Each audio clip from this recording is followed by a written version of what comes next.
તો કેમ છો મિત્રો? હું તો મજામાં છું. આઈ હોપ તો તમે પણ મજામાં જ હશો. આજે આપણે આયા છીએ એક એવી જગ્યા, એક એવી રહસ્યમય જગ્યા જ્યાં તમને મારી પાછળ દેખાતું હશે રાજાનો મહેલ, ઈડરિયો ગઢ, અને એની ઉપર રોટી રાણીનો મહેલ.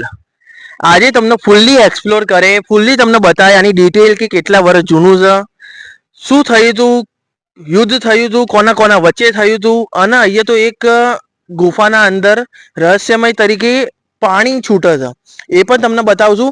અને ઉપર એક વસ્તુ ઓર છે, શું એ સોનાના છે કે એના ઉપર રંગ કરેલો છે, એ બી તમને ફૂલ ડિટેલ આવશું. તો બને રહેજો આખા વિડીયોના એન્ડ સુધી. તો ચલો આપણે જઈએ હવે ઉપર. તો મિત્રો તમે જેમ કે દેખી શકો છો પાછળ આ જે સ્ટ્રક્ચર ઊભું થયું છે ને, આ આખું જૂનું છે, હાવ જૂનું સ્ટ્રક્ચર છે. તમે આવો, અહીંયા આગળ આવો.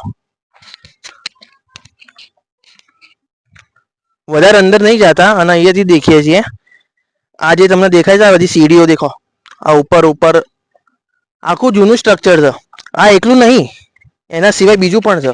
આ રહ્યું, આ ભાગ દેખો, આ છે નીચેનો ભાગ. અત્યાર સુધી આપણે ઉપર ગયા નથી, ઉપર તો અત્યારે બાકી છે. દેખો તમે પાછળ,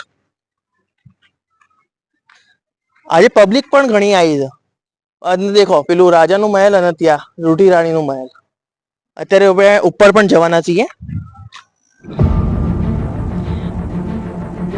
તો ચલો હવે જઈએ.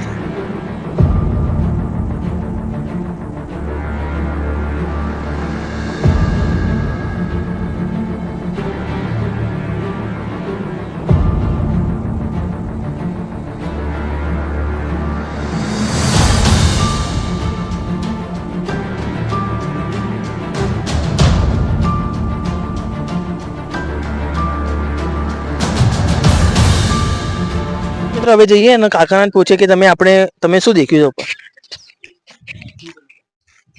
કાકા ઉપર શું દેખવાનું હતું?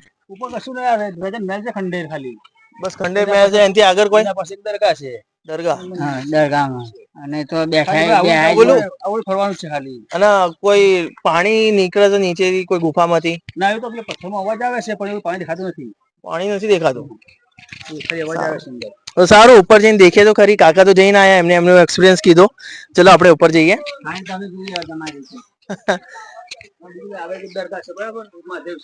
હા હા, બરોબર. મંદિર છે બે ત્રણ. સારું સારું કાકા, થેન્ક યુ. તો મિત્રો ઉપર દેખ્યું, કાકાએ કીધું કે પાણી નીકળતું નથી, પણ આપણે દેખશું જરૂર કે નીકળે છે કે નથી નીકળતું. બન્યા રહેજો વિડીયોના એન્ડ સુધી.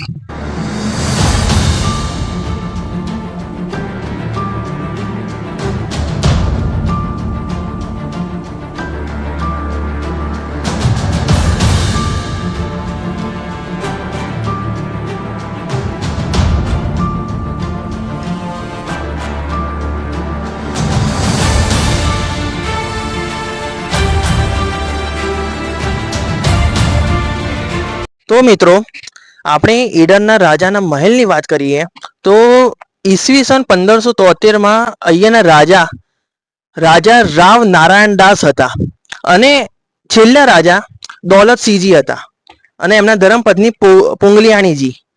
હવે એમને છેલ્લો રાજામાં શાસન કર્યું અને આ બધું વસાયું. જે પહેલા રાજા હતા રાજા રામ નારાયણ દાસ, એમને અહીંયા 1573માં બધું વસાયું હતું.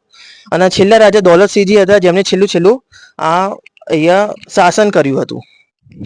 તો હવે આની પૂરી જાણકારી ડિટેલમાં અમને હવે બતાવશું.